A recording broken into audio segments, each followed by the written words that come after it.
저는 이게 제가 다른 사람에 대해서 나쁜 의도를 가지고 있지 않았는데 그 사람이 저를 편안하게 너는 그렇게 나쁜 의도가 있어 이렇게 말하면 제가 생각할 때는 전혀 그런 나쁜 의도가 없었는데 생각하는데 다른 사람이 판단할 적에 그렇게 얘기했을 적에 그 안에는 나쁜 의도가 있었을까요? 아니, 그거는 보살님이 스스로, 그러니까 자신의 마음은 자기가 제일 잘 아는데요. 자기가 어리석어서 못 볼 수도 있는데, 남이 보는 거는 또 자기 주관이 개입할 수 있어요. 그러니까 그게 꼭 100% 맞다고 말할 수는 없고. 그래서 부처님께서도 어떤 말씀을 하실 때 항상 보면 지자들에게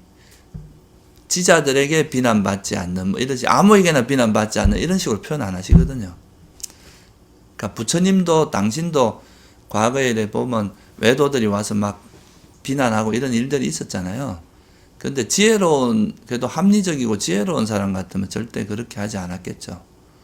그래서 보살님이 남이 이래 비난했을 때 그걸 듣고 만약에 그런 의도를 오해하고 많이 무슨 말하면 그걸 들었을 때 자기 마음을 반조해 봐서 좀 이거는 이제 좋고 싫음 이런 감정을 빼고 이제 냉정하게 들여다 봤을 때 나는 그런 의도가 없었다.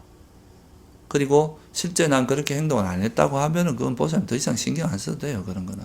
근데 내가 스스로를 돌아봤을 때 내가 그렇게 남들에게 오해받을 수 있는 소지라든가 안 그랬다 하더라도 오해받을 수 있는 소지라든가 내가 실제 그렇게 했다면 그건 자기가 그걸 바꿔야 되는 거죠. 그죠? 그 살아가면서 제가 하지도 않은 말, 비난하는 말, 모욕적인 말을 이렇게 탁 받았을 적에 제가 평정심을 가질 수 있는 그런 좋은 방법이에요. 아니, 그게 그러니까 아까 말했던 그것도 이제 지금 우리가 불교에서 이제 제일 큰 지혜 중에 하나가 무상고 무아의 지혜인데요. 그러니까 그게 뭐냐 하면 이 세상은 되게 쉽게 말하면은 우리가 지금 사는 욕계 세상 같은 건 번뇌가 엄청 많은 사람들이 모여 사는데요. 그러니까 욕망들이 막 자기가 하고 싶은 욕망들이 막 튀고 있는 그런 거고 다들 이게 지혜롭고 또 마음이 고요하고 이런 사람만 사는 데가 아니잖아요. 그걸 내가 원하는 사람만 만나고 원하는 방향으로만 살 수 있는 게 아니에요. 내가 아무리 잘 살아도 나를 비난하는 사람이 있을 수 있고. 그러니까 그런 걸 이해를 하면 그런 걸 아까 말씀드렸듯이 저 사람이 이야기하는 걸 내가 지혜롭게 판단해서 이게 내가 잘못한 거라면 내가 고치도록 하면 되고 그렇지 않음에도 비난하는 거는 내 문제가 아니잖아요. 그거는.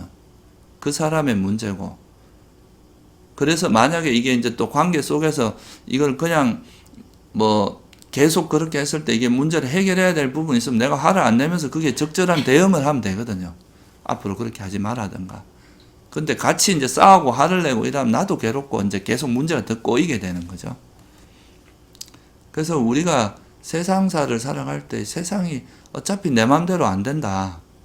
이거는 내가 굉장히 많은 복잡한 조건들이 의지해서 움직이는 거라서 내가 할 수 있는 건 일부밖에 없거든요. 그렇지만 확실하게 내가 바꿀 수 있는 건 내 마음은 바꿀 수 있잖아요. 그래서 이제 외부의 조건은 내가 최대한 그런 문제들을 잘 대응을 하는 지혜를 개발하는 거고요. 근원적으로 문제를 해결하는 건 자기가 그런 어떤 외부에 아무리 그런 자극이 와도 내 거기에 흔들리지 않는 그런 마음의 힘을 개발하는 거죠. 지혜의 힘을. 그래서 부처님이나 부처님 같은 분도 예전에 이제 외도들이 부처님이 나시고 나서 외도들한테 가는 보시들이 끊어지고 이제 소위 말해 생계 문제가 생긴 거예요. 그래서 부처님은 불교 교단으로 보시가 많이 들어가고 이러니까 부처님에 대해서 막 음해하는 일들이 많았잖아요. 여자를 보내가지고 이상하게 음해를 한다거나 그냥 이유 없이 비난하고 탁 발라가 막 욕하고 이런 일들이 많았거든. 근데 그거를 부처님께서 신통으로 막 그 사람을 때려잡을 수는 있겠죠. 힘이 그런 신통이 있는 분이니까. 그렇다고 해서 그 문제가 해결이 되는 거 아니잖아요. 그러니까 이제 그거는 또 내가 대응할 수 있는 거는 대응을 하고 또 부처님께서 경전에 보면 그런 말씀도 있거든요. 비난하는 건 저들이 할 일이고 인욕하는 건 내가 할 일이다. 그런 식으로 말씀하시는 구절도 있어요.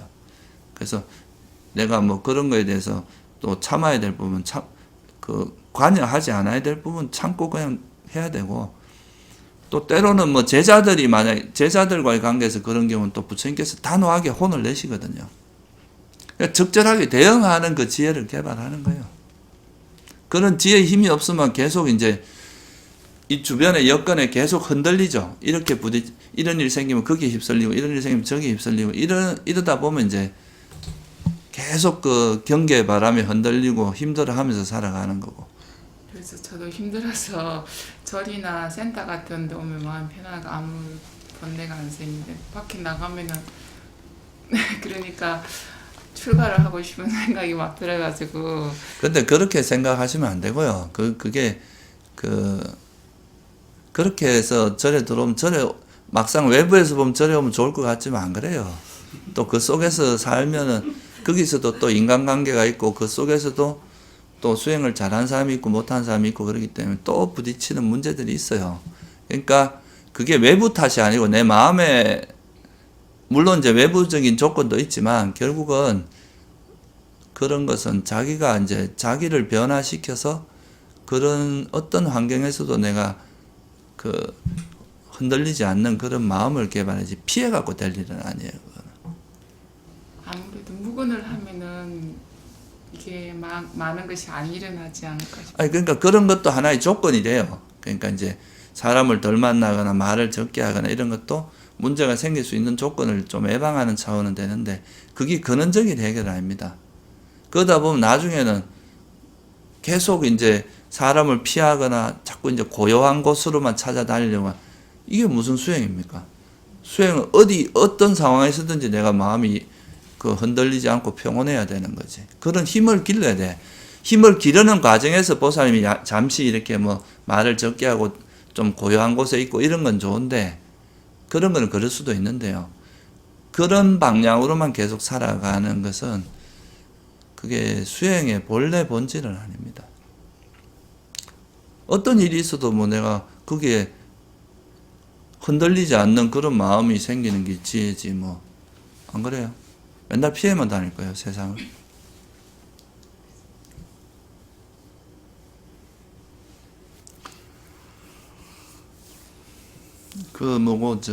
선사 중에서 임재 스님이 한 말 중에 되게 유명한 말이 수처작주 입처개진이란 말이 있거든요. 수처, 자기가 가는 곳마다 작주, 주인이 되고, 자기가 이 입처, 서는 곳마다 이제 진리 참되게 하라, 뭐 이런 그게 있는데, 그게 이제 도인들의 어떤 마음이거든요. 자기가 어딜 가도 뭐 그 속에서 자기가 이제 주체적으로 살아가고, 주변에 흔들리지 않고 자기 주관 중심을 가지고 이래 살아가고, 자기가 또 가는 그곳에서 이제 참되게 사니까 좋은 것이 또 주변에 전파되고 이렇게 살아야 되는데, 이게 이제 너무 아까 제가 자꾸 말씀을 드리지만 이제 불교는 이 지혜가 중심이 돼 있거든요. 이 지혜가 없으면은 이제 어떤 우리가 사는 현실을 자꾸 떠나서 뭔가를 얻으려고 해요. 고요함, 평온함 이런 거를. 근데 뭐 우리 현실을 떠나서 뭐 그런 게 어디 있겠어요? 그건 피하는 거지. 진짜 우리가 부딪히는 이 세계 존재, 이 세상 자체가 조건에 의해서 생긴 것이고, 그래서 이거는 뭐 어차피 이게 변하기 마련이고 이제 내 마음대로 안 된다는 거에 대한 확고한 이해가 있으면 그런 거 연연하지 않거든요. 연연하지 않으면서 내가 지금 현재 무엇을 하고 살아야 되는지 거기에 포커스를 맞춰요. 그러니까 이제 주변에 그렇게 크게 흔들리지 않고 자기 삶의 중심을 딱 가지고 살아가는 거죠.